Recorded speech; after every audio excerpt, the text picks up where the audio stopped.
Yes. In central. That's the problem. This way.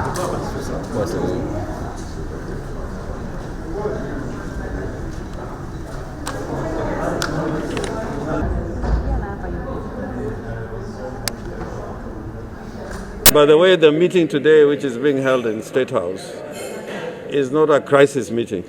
It was a meeting which had been planned in the last meeting when the leaders of the political parties met, and they have decided to expand the people attending that meeting to include Senator Hassan Joho and Governor Oparanya. So it is not a crisis meeting.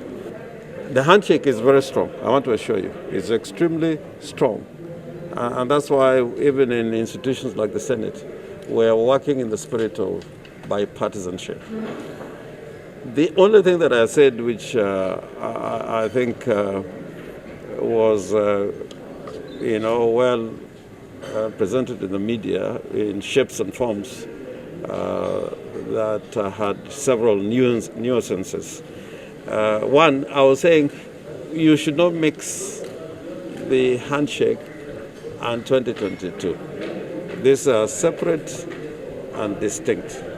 The moment we get into a discussion of handshake plus 2022, then even my speaker here would have a very difficult position to manage us in the House when we are trying to implement the handshake in terms of the bills and in terms of the consequential legislation, which is going to come before the National Assembly and the Senate. The civil service must be subject to the political leadership. And that is not something new. It is in the Constitution.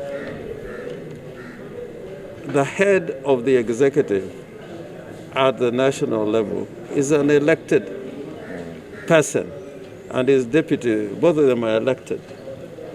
The head of, or the heads of county governments, they're elected.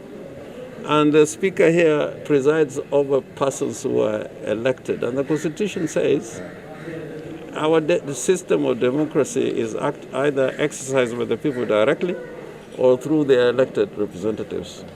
For that reason, the public service cannot load it over the elected leaders. The public service must always comply with the directions in accordance with the law of elected leaders. And that's what I was saying. The legal committees are meeting today.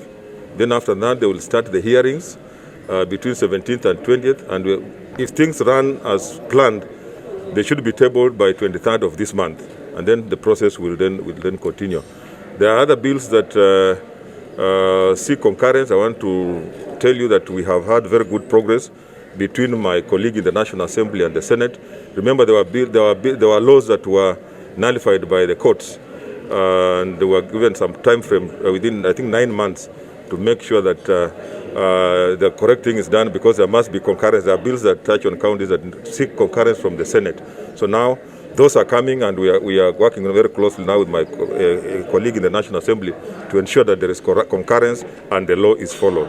But today, I think 3 years ago, you remember that the country was very unstable. We were in very serious turbulent waters, and because of the handshake, the country just calmed down, and it even made our work in the Senate and the National Assembly very easy, because at least now people are able to work together. So we're hoping that the fruits of that can be realized, that we have a stable country, we have one country, and that we can be able to avoid the pitfalls that we have had in the past as a result of elections. So I think it was a good thing. Base yetu yawaletea shujaa wa Base Pool Table Championships Meru Edition. Tuma wachezaji wawili gwiji kutoka base yako tarehe 8 hadi 14 Machi mwaka huu na mshinde hafamili 200k ama 100k. Ni tarehe 8 hadi 14 Machi mwaka huu pale Gitoro Conference Hall Makutano. Vunja weka wa dial *483*8888# kuregister base yako.